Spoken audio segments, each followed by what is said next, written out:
The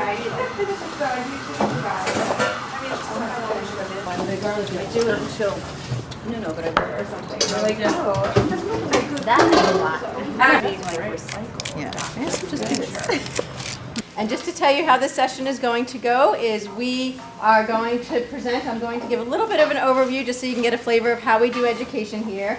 And then Christian's going to talk. And then we're going to do some experiential learning that we're going to talk about eating all different parts of the plant, and then you get to eat. So we're going to try to go pretty quickly through the talking part so you can get to the eating part. So all of our education we try to do as experiential, and we do everything from the farm to the table and then beyond the table. This is now what's Zankel Hall, and this is where the Library of Teachers College, Russell Hall, and Grace Dodge Hall are now. So it used to be a huge garden. So for those of you who were there this morning, Dr. Furman talked about how Teachers College started as a kitchen garden, and I think this was after that, but it was actually all this garden before those buildings were built. And you might have seen this photo before because it's actually hanging up in the first floor of Teachers College. This is actually children working in the garden. And we think, Dr. Isabel Contento and I, that photography wasn't that popular then, and so they must have told the children to wear their Sunday best, because we're sure that they didn't always work in the garden wearing clothes like these. This is how John Dewey, who obviously was a big founder in Teachers College, visioned education, which was a classroom, but then right outside the classroom, garden where the children could actually interact and be back and forth and feel like working outside and working in the classroom were very integrated together. Mary Schwartz Rose founded our program over 100 years ago, and we were the first program in nutrition in the country, and so it was a very new field. And she actually did do some basic science research and was also very involved in working with children. And then for those of you who was in the morning session today and saw the video, so it actually began and ended with Dr. Joan Gussow, who was a professor in our program. She's retired, but she still comes and teaches a course called Nutrition Ecology. That's absolutely wonderful every fall. And she, as was said in the video, started talking about eating locally decades ago before anyone was even thinking about it. And so I think the world's caught up with her. This is her own garden where she grows just about everything that she eats that's actually on the Hudson River. What town? In Congers, New York, so right near the Tappan Zee Bridge. And here she is working with some of our students.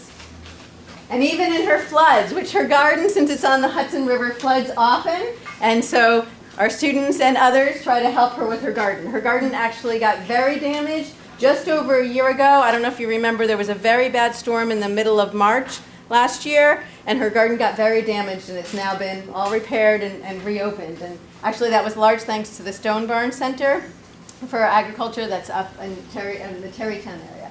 So here she is sitting. This was actually from the New York Times. That was an article that was actually a full feature article about her this August, and it was in relation to her new book called Growing, Older.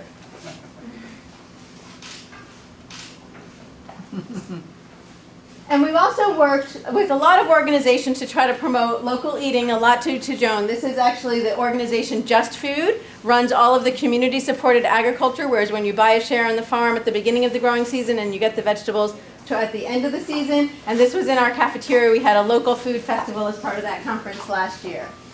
Most of what we do is for children. So we've developed classroom curriculum that always integrates science into them. And our curriculum is called Linking Food and the Environment. And it has 3 volumes, and you can see the pictures of the covers up here. And I have the books in the back if you want to take a look at them during the eating portion.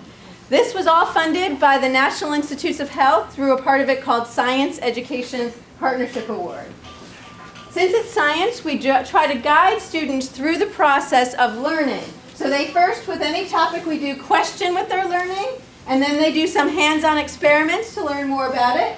Then they do research or search to learn more. Then they put it together in their minds, which is called theorizing, the T in the Questa, and that's where they take their ideas and they synthesize them together in their mind so that they can apply it to their lives. So the 3 volumes are Growing Food, and since these are inquiry-based science, to guide the inquiry, we have a guiding question for each one. So the guiding question for this is, how does nature provide us with food? The second one is Farm to Table and Beyond, and this studies our whole food system.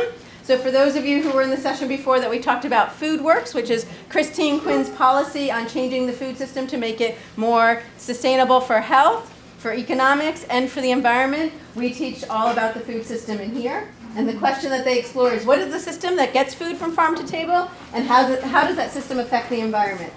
And then the third one is Choice, Control, and Change. Those first two are for upper elementary students. This is for middle school students. Middle school students, as you all may remember from when you were in middle school, is when you gain a lot of independence and you're actually spending time with your friends making food choices. And in today's food environment, the choices that they can easily get for a small amount of money and the foods that they are often advertised to over and over are not the healthiest choices. So this teaches them why healthy choices are important, and then skills for how to navigate through the environment so that they can feel confident in their skills to make healthful choices. And the question is, how can we use scientific evidence to help us maintain energy balance? And energy balance is taking in the same amount of energy that you use, and when you're in energy balance, you feel your best and can do everything that you want to be able to do really well. So this is this room, and this is how we go through the food system, as we talk about how food is grown, transported, processed, or changed, packaging, where different places we can buy the food, and just about everything we're having today was bought at the farmer's market, which is an alternative place to buy food, cooking and eating, and then how we can put things back into the system, which is reusing, or things that are disposed of and go out of the system. This is the garden outside, and if you were in the tent today, you might have seen this. This is actually New Rain Garden. A student, Colin Schumacher, got the funding to get this put in. At the same time, we're also taking some of the planters and getting them ready to plant a children's garden, which we actually are going to do on Monday of this coming week. That's part of Earth Week. So this is actually in the fall when we were taking out the shrubs that were actually pretty much dying in there to get it all ready. And this picture was actually taken today.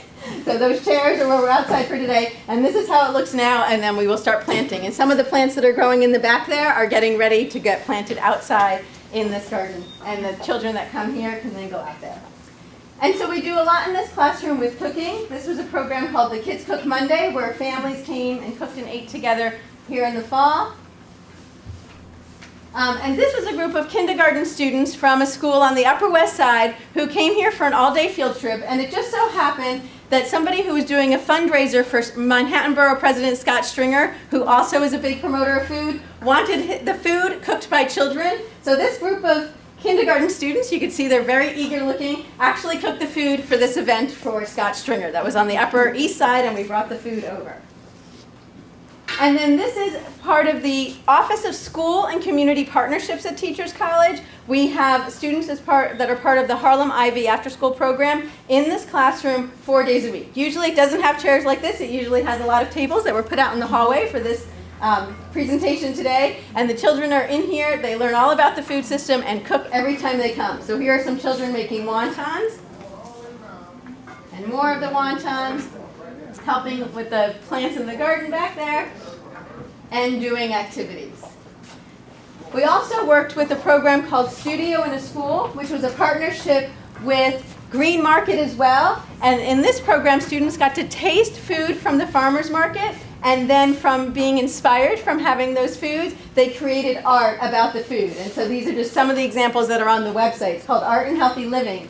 And just in case you happen to be in Midtown, some of the art from this project is being displayed on 52nd Street and 6th Avenue. So it's 1285 Avenue of the Americans. So it's 52nd Street and 6th Avenue through May 13th, and it's an office building, so it's open daily, Monday through Friday, 8 a.m. to 6 p.m. And the art, if you're interested in art that children would create by being inspired by good food, I think you'll feel like it was well worth going. It's actually really, really nice what they were able to create. And everything we do always involves a lot of fun and helping today's children become conscientious citizens to have healthy lifestyles. I am very happy to be here today, and I'm here to talk about Edible Schoolyard, NYC, and how we apply experiential learning to make nutrition more meaningful, more positive, and even more fascinating for young people. How many of you here have heard of Edible Schoolyard? Anyone? Okay. So if you have... You mean the one in Berkeley? Exactly. So if you have heard it, you probably have heard of the one in Berkeley, California, created by a chef and food activist by the name of Alice Waters.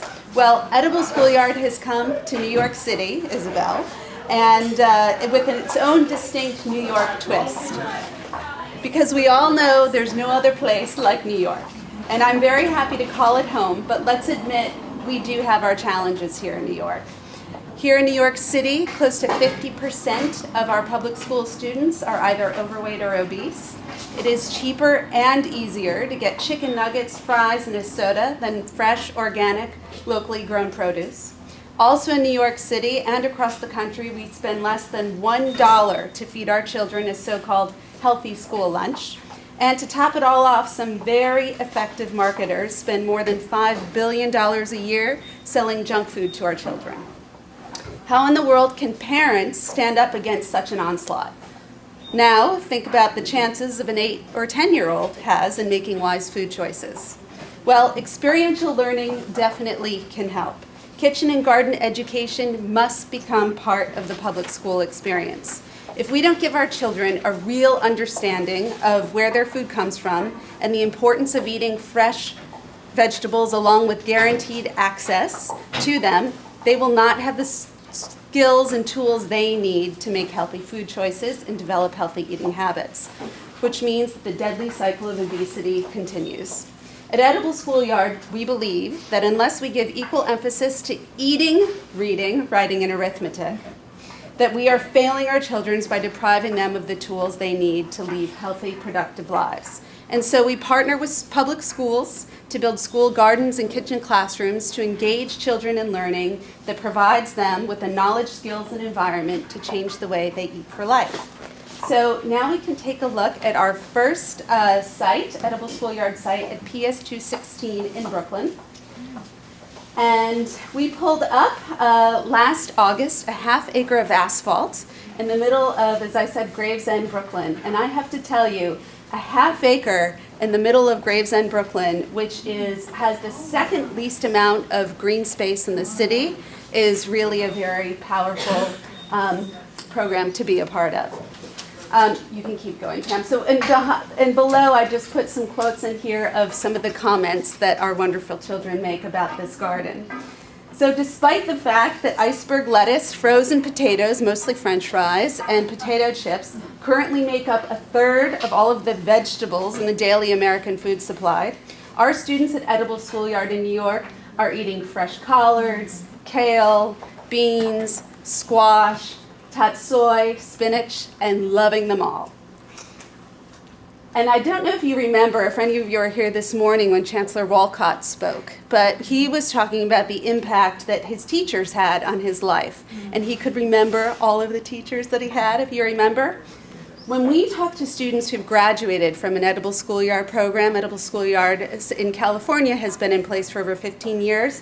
When they come back, they say, we don't remember anything about high school, what we learned. We don't remember what went on in class, but we remember the garden. We remembered what we learned in the garden. We remembered what we ate in the garden, and it's a very powerful experience. So just wanted to throw that in there.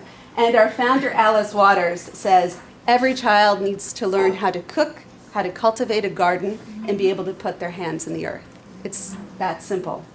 We're working hard to create a mandate for edible education throughout the New York City public schools, but we can't achieve that goal without the help of our partners. And that's why one of our most important partners is the Center for Food and Environment here at Teachers College, where a bust of John Dewey, the champion of hands-on project-based learning, greets us at the front entrance. Well, in Dr. Dewey's own words, education is not preparation for life, education is life itself. And nothing is more central to life itself than food and nourishment. So in collaboration with Teachers College, we are creating a series of interdisciplinary project-based lessons for our garden and kitchen classroom.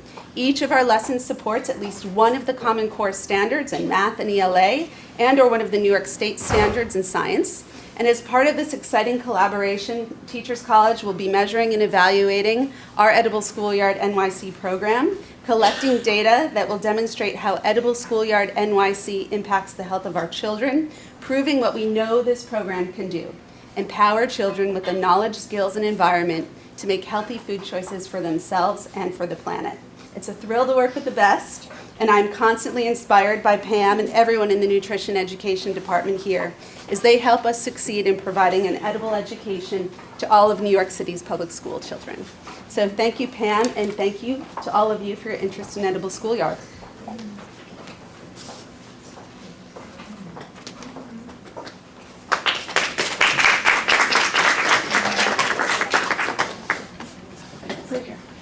Now we're going to move into the experiential part of this, and just to get us all going, I want to show you a 2-minute video that shows families cooking in this room last fall. And the only speaker I have is the speaker on my laptop, so it's not going to be very loud. However, I think most of it you can get from just watching what they're doing in their faces in the video.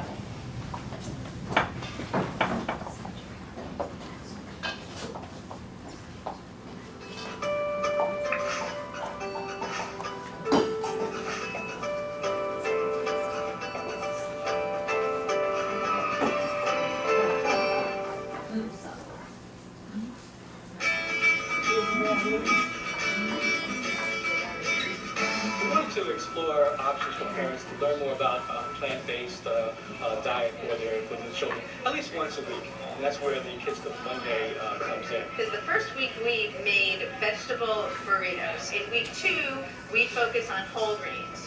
And this is the 3rd week of the Kids Cook Monday for this group of families. And the recipes that we're making today are vegan bean burgers that have black beans in them, sunflower seeds, pumpkin seeds, and oats are the main ingredients, and then some spices. And then we're making baked sweet potato fries, power smoothies that have spinach, blueberries, and bananas in them, along with milk. And then we're making guacamole, which is actually really delicious on the burgers, and apple fennel salad.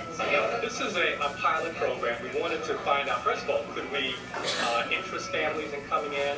Could we get them to keep coming in over 3 weeks? Could we get them excited about preparing healthy meals? And whether or not we could get them to change some of their lifestyle habits after the completion of the program. Well, we started Healthy Monday at Columbia Middle School of Public Health about 5 years ago. It's been proven that kids who eat with their families regularly are less likely to have addictive personalities and to get connected with food, which is good for them and helps curb obesity, overeating. They pick up good eating habits while they pick up good social habits. I like it. It's because you're combining with your children, you're building a relationship, and also you're learning how to eat healthy. I like this.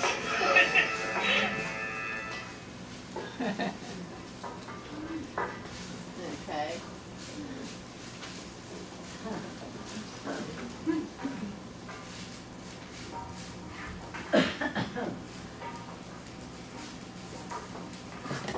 So now we're going to talk about eating all different parts of the plants, and we're going to tell you a little bit about what we're going to be having today. So we thought that there might be children in here, and this would have been a great time for them to participate, but I'm sure, as you all know, this is a radish, which is a root, and we have some radishes here from the farmer's market that we just bought. Lisa and I bought on Thursday morning. You can see how the plant that's drawn up here, which was drawn from a radish plant, that's just how the plants look. And we eat the part that's underground. And here's the radishes that we bought on Thursday morning. And this is asparagus. And asparagus are a stem. And this is actually what the root system of an asparagus plant looks like. Has anybody in here ever grown asparagus? It's hard. It's hard. It's really hard, right? Did you start with did you get the roots or did you start from seeds? I didn't know that it was so much. How did your asparagus turn out? Oh, it was like 3 feet tall and just straight out of the ground. Okay, oh good, okay. Doesn't And it then if take- you keep it, so you pick them in the spring, which is why they're one of the first things that come out in the farmer's market in the spring. And then if you let them keep growing, by the fall they end up being a big fern plant and they actually get little flowers on them. So then we really don't eat them anymore after it gets past. But doesn't it take a couple years to grow it too? It doesn't takes a just- couple of years for this Yeah. to all form. So what some people do is actually get, this is called the crown, and so you can get this part of it and actually plant this underground. In Joan's book about her garden, she actually talks a lot about her growing asparagus. So those are some stems that we're going to eat. And then we eat leaves. And this is an arugula plant. And from Lonnie's farm, which is in New Jersey, from the farmer's market right down the street here, she has some leaves that are growing already this spring, and then other leaves that are wintered over. So this is all the different leaves that she had. And if you look on here, and we're going to have these up here so that you can feel them all. What's so amazing is that the leaves are all different shapes and colors, and this is a variety of kale, some have points on them, and they're just all different kinds of leaves. So we have them all mixed together in sauteed greens, so you're going to get them all together. We had too many different kinds to try to separate them all out, so you're going to get the mixed greens. And somebody came in, actually the guys that came in here earlier today to put in the chairs, they said, well, do they all have different vitamins in them? And I said, well, they probably all have different good things in them for us. And the point is that when you eat the combination of them, you're going to get everything you need. So you don't need to know all the little things that are in each one of them. And here's Lisa picking out some of the greens, looking at how beautiful they are.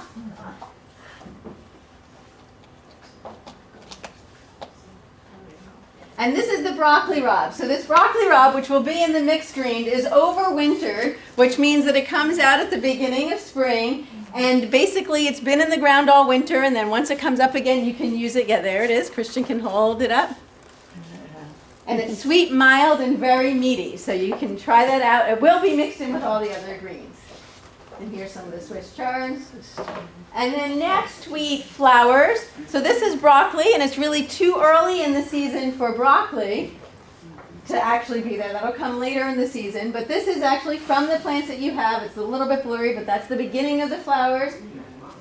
And then here's some of the flowers bloomed. And broccoli is a cruciferous, and a cruciferous means the flowers that form are actually four-petaled flowers. So if you look at these, you can see they're little four-petaled flowers. And when you go over there later, you can look at them and look at the flowers and see how they look. Excuse me, you eat the flowers? You can eat the flowers. So they got cut up and put in. So on broccoli rabe, if there's flowers, you can eat the flowers with everything else. I never knew that.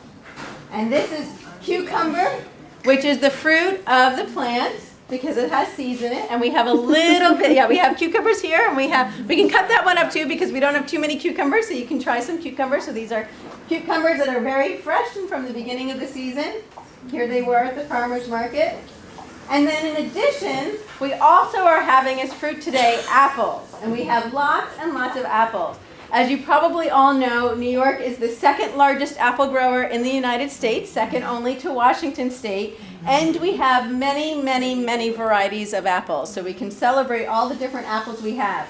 The apples are harvested in the fall, but then are kept in cold storage through the winter. And basically the apples last, you can continue to get apples at the farmer's market until the strawberries, which will start coming out around the beginning of June, come out. And then the apples kind of go away for the summer while they are getting ready for being harvested for this fall, and all the other fruits come in. So it kind of makes a nice cycle. So these are just all the different varieties of apples that we have. And they're all cut up together, but you can try them all. So Gala, Golden Delicious, Donna Gold, Granny Smith, Ida Red, Fuji, Empire, Melrose, Jonathan, Macaroon, Mutsu, Cameo. That's all our apples. And then we're having that you can sprinkle on your greens sunflower seeds. And those are seeds that we eat. And here's our sunflower seeds. We're also having mushrooms, and mushrooms are a fungus. They're going to be in with the asparagus done. Okay, so they're going to be in with our asparagus. And we have some cheese that's also from a dairy farm in Lancaster, Pennsylvania. And so we're having all different parts of the plant. So let's eat.